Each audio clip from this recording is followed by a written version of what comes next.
Olá, no último Papo Editor de 2021, o Broadcast Político entrevista o presidente da Confederação Nacional dos Municípios, Paulo Ziolkowski. Na minha companhia, o repórter Daniel Vetterman. Muito obrigado, Daniel, e muito bem-vindo, Paulo. Tudo bem? Muito obrigado por aceitar o nosso convite. Eu que agradecemos a nossa entidade, os prefeitos, os municípios brasileiros, cumprimentando a você, Gustavo, o Daniel e o Bruno também, eventualmente, que participa conosco nessa oportunidade. Muito obrigado, em nome dos municípios brasileiros. Paulo, em 2020, com o socorro do governo no auge da pandemia, os municípios conseguiram encerrar um ano relativamente bem financeiramente. No entanto, logo no início de 2021, como a gente mostrou aqui no Broadcast Político, o cenário já era um pouco de preocupação diante de uma segunda onda de Covid e da falta de planejamento orçamentário para suportar essa segunda onda, já que houve muita troca, de prefeitos, nos comandos de vários municípios. Como essas cidades estão encerrando o ano e qual que é a perspectiva para 2022? Realmente, nós temos 3.300, casualmente é um número redondo, 3.330 novos prefeitos e prefeitas no Brasil. Desses 5.568, nós temos 649 prefeitas. Ainda é uma participação tênue da mulher, mas é um número já que vem aumentando. Realmente, como não houve a possibilidade, por ocasião da assunção desse grupo novo, que eu diria, porque muitos já eram prefeitos no passado, então já tinham alguma visão de gestão, mas a grande maioria vem da iniciativa privada, vem de primeiro mandato, vem de categorias, enfim, que elegeram, e encontrar um andamento, vamos dizer assim, da gestão municipal, até de um certo modo mais equilibrado. Equilibrado por quê? Exatamente onde você coloca com propriedade. Em função da pandemia, e naquele início de ano, fevereiro, março, era o final do mandato dos prefeitos anteriores, mesmo os que elegeram, mas tinha final de mandato, que tinham que cuidar muito da gestão, porque chegar ao final do ano passado e deixar restos a pagar, sem cobertura, é crime, enquadramento criminal, conta rejeitada. Então, houve um certo atropelo e uma agonia muito grande que passou a humanidade, e está passando ainda, infelizmente, mas já melhorando, e os municípios também. Então, aqueles prefeitos tinham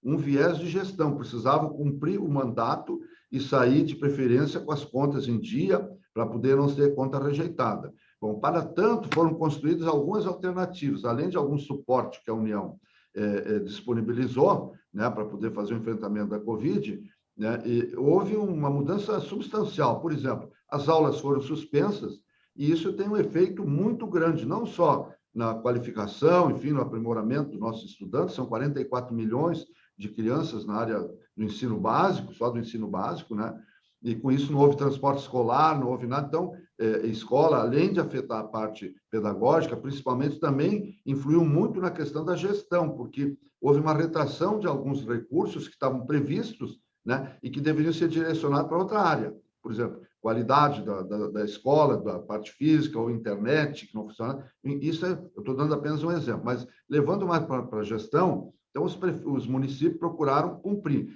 A União, por outro lado, até a pedido dos prefeitos, adotou algumas condutas. Por exemplo, parcelamento da dívida previdenciária, que hoje ela está em 130 bilhões de reais, a dívida dos municípios com a União, que nós estamos, inclusive, agora renegociando, aprovamos nessa PEC, na 23 agora, exatamente o reparcelamento e a diminuição dessa dívida em 35 bilhões aproximadamente, estou falando em termos nominais.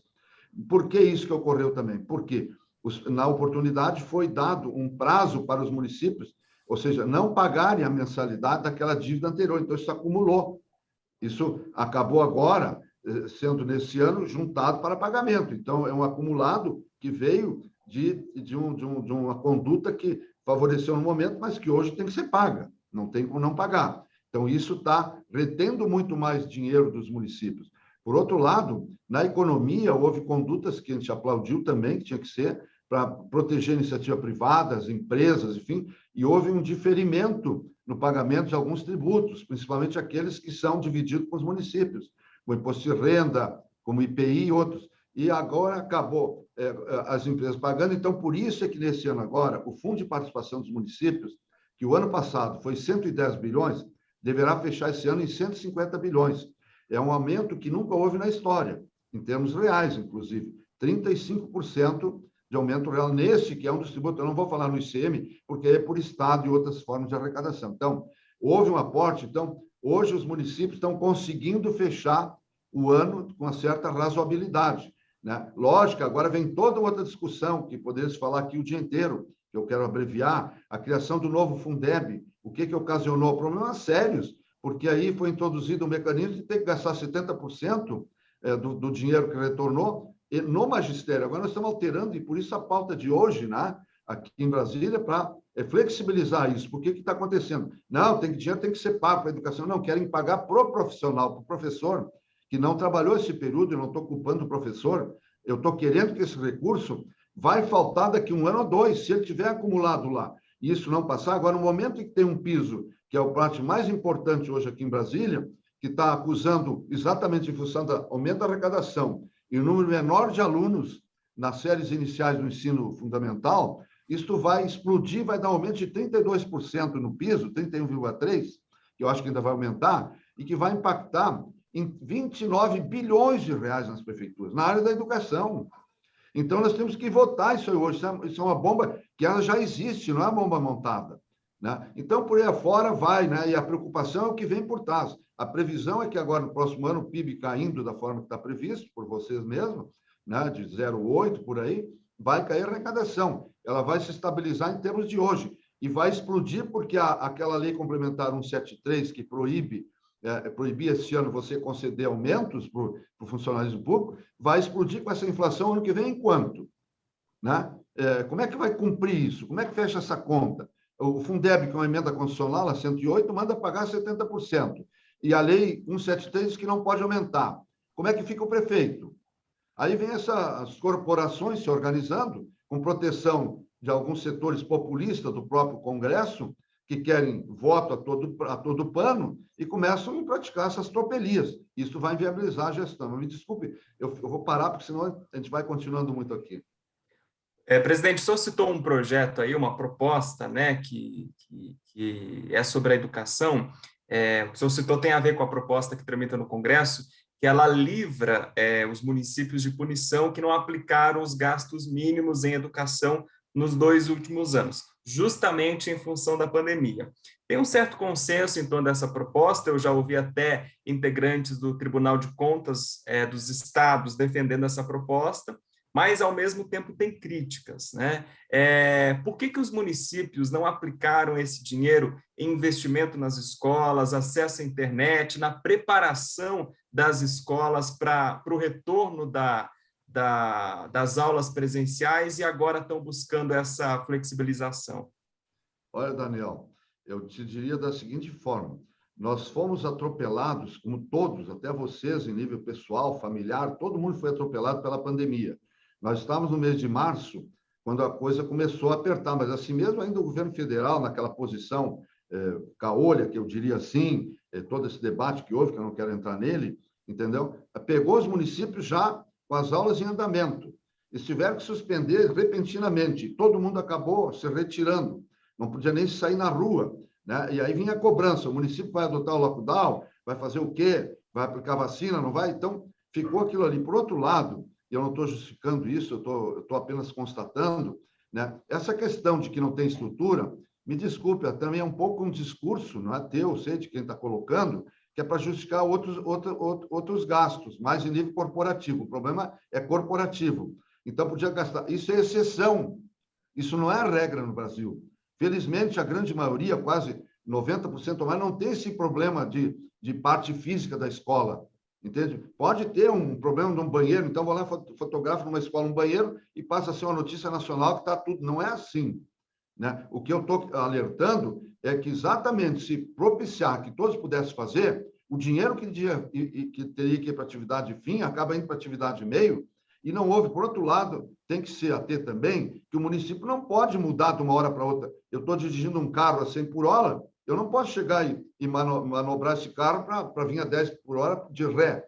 Eu tenho que fazer todo um planejamento, tenho que mudar o orçamento todo, eu tenho que planejar, eu tenho que licitar, eu tenho que implementar. Como é que faz isso num país que não tem nem internet? Não funciona a internet nem onde eu estou aqui, que é o coração de Brasília.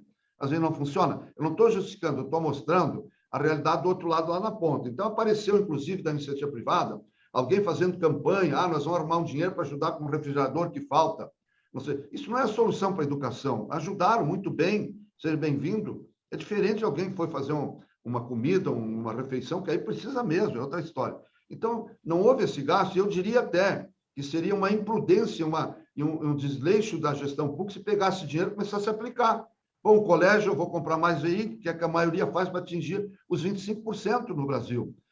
Tem exceções, não adianta nós levarmos para esse lado. Vamos fazer concurso na hora, como é que executa isso? Agora, de novo, não é para livrar, até porque o prefeito ele não vai ser punido por isso, Daniel. Ele não vai ter punição, até porque não é que houve afrouxamento na lei de improbidade, é que agora tem que caracterizar o dolo. Qual é o dolo que esse prefeito cometeu? Que é aquela ânsia de punição. É a ânsia da punição que vira o que virou essa operação Lava Jato.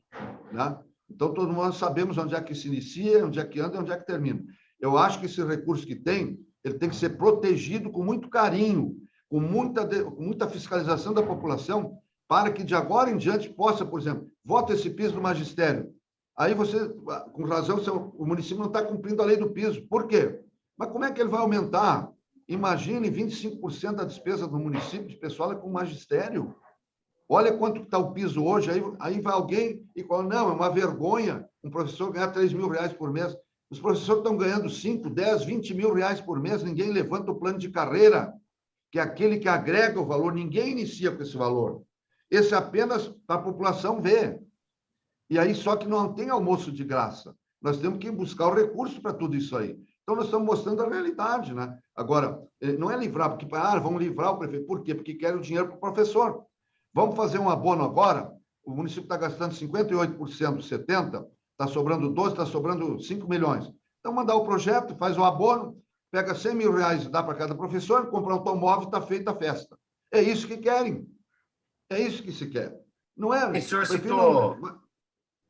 O senhor citou também a questão do parcelamento das dívidas previdenciárias, né? A PEC dos precatórios já, com uma parte promulgada, garantiu esse parcelamento das dívidas previdenciárias dos municípios. Até que ponto é possível entender essa proposta como um socorro financeiro às prefeituras e não um calote, né, do setor público nessas dívidas? Primeiro é o seguinte, essas dívidas, elas remontam, eu não posso falar aqui, até porque daqui a pouco inicia uma assembleia ali, mas nós vamos explicar o que é possível, rapidamente. Isso é uma coisa histórica, disse o Gustavo. Por que é histórica? Porque 3.500 municípios no Brasil estão no regime geral.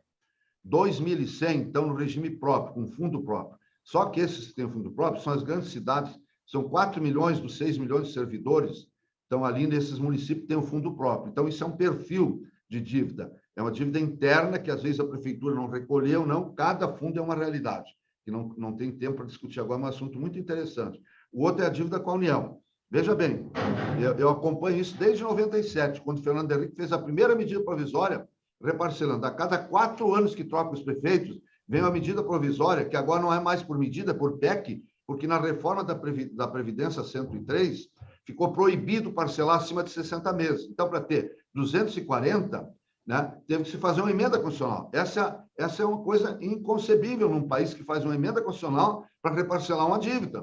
Onde é que nós vamos chegar? Só que ela está sendo impagável. Por quê? Porque esses 130 bilhões se acumularam e não há de esquecer que são corrigidos pela Selic, que está hoje em quase 10%.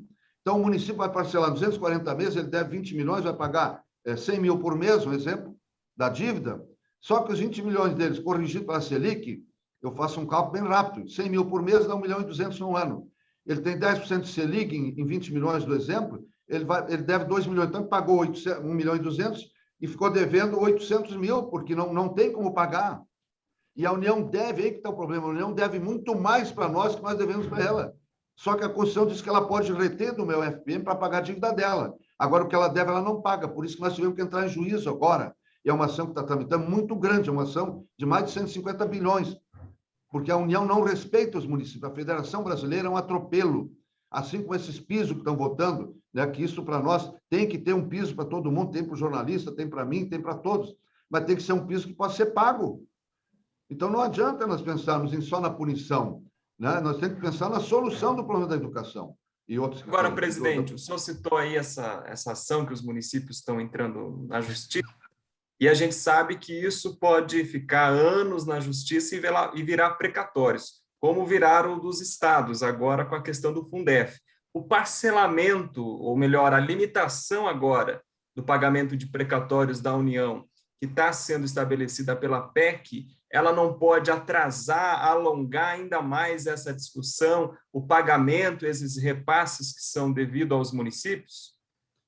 Olha, eu te diria assim, Daniel, até me permita um pouco de uma questão mais pessoal. Essa questão do Fundef, em 1999, na segunda marcha que eu fiz a Brasília, eu levei um estudo para o presidente do Tribunal de Contas da União, tá? Humberto Souto, que era o presidente na época, denunciando a falta da União de pagar, porque o Paulo Renato, o ministro Fernando Henrique, ele não cumpria a lei do Fundef da época. Botava abaixo, a lei dizia no artigo 6º que quem não atingisse a média do custo aluno nacional, a União tinha que complementar. Eu denunciamos isso e eles não cumpriram. Aí eu fui ao tribunal, pedi uma posição do tribunal sobre aquilo ali. Foi iniciativa pessoal minha e de um companheiro que está aqui na outra sala do lado, que é o Augusto. Fizemos um estudo mostrando para ele. 1 ano e meio depois, o tribunal disse que realmente estava errado, que tinha que pagar. Em função daquilo, o Ministério Público de São Paulo entrou com ação, né? Uma ação civil, obrigando o Pedro Malan a pagar. E nós entramos em nome dos municípios, uma centena deles. O resultado está aí hoje. Não é ação de Estado. Quem fez isso foi nós da Confederação. E me desculpe usar essa expressão, está tudo lá escrito na história, que nós estamos resgatando. Foi iniciativa pessoal e entramos. Hoje isso vai a mais de 100 bilhões de reais. Assim como eu estou denunciando hoje que a União não paga, né? Eu devo essa dívida para a União, mas ali tem hora extra que não pode entrar no cômputo e eles exigem do município. Ali tem o terço de férias, ali tem o 13º, ali tem vários lançamentos que o município tem que pagar nessa dívida que ele não deve. E a União cobra autoritariamente. E o Congresso, ninguém fiscaliza, diz nada. Então, nós temos que entrar em juízo, que vai ser um rombo, se tiver liminar, termina quase que esse ajuste fiscal. Isso é muito grave. Então, nós que estamos criando o problema. É a falta do cidadão ter conhecimento dessa realidade. Há debate ano que vem para presidente da República, os candidatos vão lá até que se elegem, o presidente não sabe o que é um Fundeb, não sabe o que é saneamento, não dominam nada. Estão na mídia social para se reeleger. Isso é uma vergonha. Qual que é o valor devido ao município? Já tem esse cálculo, presidente? 104 bilhões com a receita consolidada, 27 bilhões que está na PGM lá, para discussão, isso do regime geral, tá? Para quem deve, para a União. Agora, tem mais cerca de 25 bilhões interno naqueles que têm um fundo próprio, que também tem uma dívida da prefeitura, mas que está sendo paga. Toda está sendo paga. Entendeu? Esse é o volume, é um volume gigante. Da forma que a gente construiu, dando isenção de 80% do juro, que é a Selic, e uma parte da multa vai abater dos 132, vai abater cerca de 37 bilhões a menos. Lógico, e aí é outro detalhe. Veja a Federação Brasileira. Foi feita uma reforma da Previdência, nós trabalhamos com emenda para que ela fosse estendida para Estado e município, que essa é a lógica natural da federação. Você não pode fazer um ato só para um poder, estender para os demais. Como houve uma briga política eleitoral nojenta, não vamos fazer para favorecer, aí vão favorecer governador. Então, os governadores que façam o desgaste lá nas assembleias, façam a reforma deles lá. E com isso não passaram para os municípios que têm o fundo próprio também. Então, olha o descalabro que é a nossa federação. Se tivesse passado, esse déficit lá interno ia diminuir em 38%, é dinheiro que ia sobrar para o cidadão na parte do orçamento disponível. É uma coisa que ninguém olha. Tem os 60% do nosso orçamento ele é vinculado. A transferência que vem dos programas federais vem vinculado. Tu não pode usar aquele dinheiro para pagar dívida. Tem que ser do disponível, aquele do FPM, do ICM, do IPTU que ele arrecada. Isso é dinheiro que poderia melhorar a saúde, a educação, tudo mais, investir em infraestrutura. Não, vai para essa dívida que nós não devemos. Então, não estenderam a reforma. Então, agora, nesse projeto, exigiram que o município, para ter o benefício, tem que fazer a reforma. E deram um prazo até maio. Quem vai fazer isso? Então, nós estamos aqui, né, olhando por dando esse olhar, quer dizer, não estou querendo justificar a incompetência que tem muito em gestão, nada. Eu estou mostrando que quando é para empurrar para nós, é muito fácil votar como votar o piso que eu defendo lá dos enfermeiros. 48 bilhões seria o ataque a nós. Tem cabimento isso? Alguém perguntou para os hospitais que trabalharam conosco essa pauta para não votar? e que o Senado, infelizmente, votou daquela forma, diminuindo a carga horária do enfermeiro de 40 para 30 horas. Você imagina isso? Cada hospital tem que contratar 25% mais de enfermeiro? O cidadão que está na maca, hoje vocês põem 10 na maca. Aprovando isso aí, vão botar 20 na maca todos os dias. Porque o dinheiro que é do cidadão, não é o dinheiro do prefeito. Presidente, falando um pouquinho de questão de saúde, né, da pandemia, eu queria saber a avaliação da Confederação sobre o risco, né, de uma nova onda, né, e da disseminação de uma nova onda nesse final de ano, com as festas. Alguns municípios também estão desobrigando o uso de máscaras em locais abertos, que é onde ocorrem as aglomerações, enfim. Eu queria saber a avaliação de todo esse cenário de desobrigação de uso de máscara, da possibilidade de uma nova onda e também do passaporte aí de vacina, né, exigido em eventos públicos. Olha, eu não tenho o número aqui na minha frente, mas eu posso te afirmar que a pesquisa que nós fizemos semanal, nós temos uma pesquisa, já estamos no 5º mês, eu acho, de pesquisa, sempre avaliando e perguntando. Nesta semana passada, agora, até o dia 9, nós pesquisamos 95,5% dos 2.900 municípios que responderam a essa nossa pesquisa estão recomendando, trabalhando, exigindo que seja adotado o passaporte, que não se permita o ingresso de pessoas sem que detenham e que que portem essa situação de irregularidade para evitar. Então, isso já mostra, porque o ano passado não tínhamos tanto essa posição. O carnaval foi num período, entrou para os aeroportos e se disseminou. Essa é uma posição dos municípios, dos prefeitos que foram consultados, prefeito do Brasil, 95,5%. 71% já trancaram todas as festas de final de ano. 71% dos quase 3 mil já suspenderam qualquer ato de festividade no Réveillon desse ano. Tem cerca de 23% que ainda estão para definir, e só 11 que estão pensando em fazer o Réveillon. A questão do carnaval é maior ainda. Mais de 80% já estão decididos a não fazer nenhuma atividade de carnavalesca nos seus municípios. E um dado também que surpreende é que em torno de quase 2 mil municípios do Brasil já vacinou mais de 90% com as 2 doses das suas populações.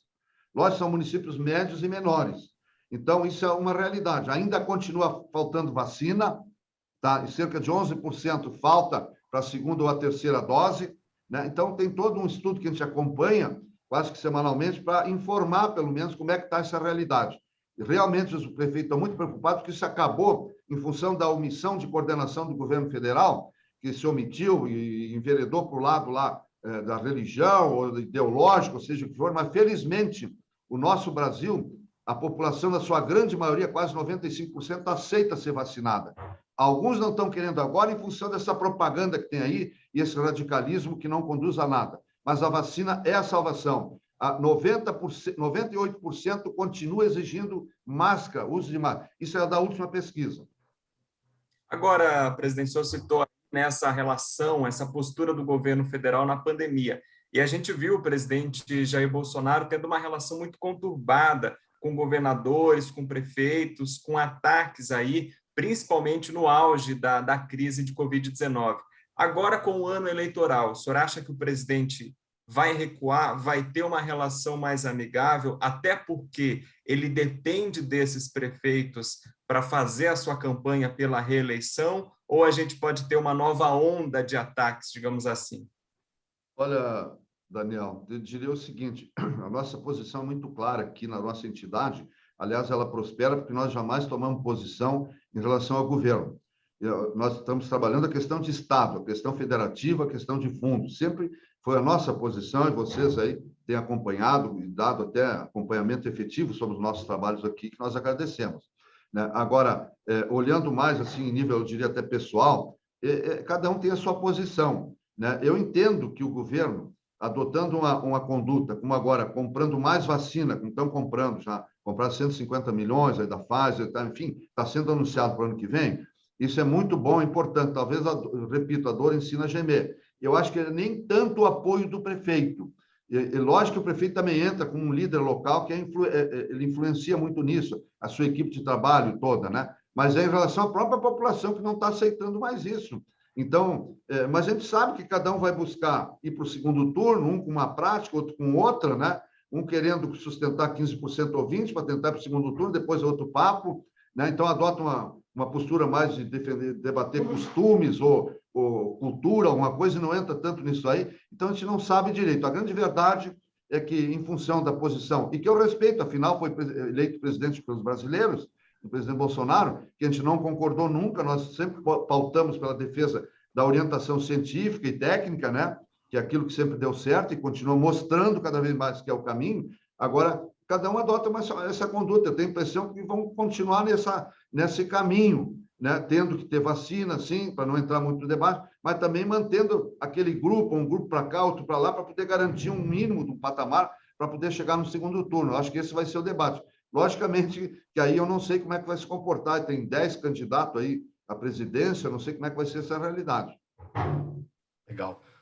Paulo Zilkowski, presidente da Confederação Nacional dos Municípios, muito obrigado pela presença aqui no Papo com o Editor. Eu queria agradecer muito a Daniel Vetterman, que me acompanhou aí várias vezes aqui no Papo com o Editor durante o ano. Agradecer também outro que nos acompanhou bastante, é o Bruno Nogueirão, que é nosso parceiro. E agradecer a todos nesse último Papo com o Editor. A gente volta em 2022, prometemos que voltamos, tá bom? Até 2022. Feliz Natal e Feliz Ano Novo para todos. Muito obrigado a todos vocês.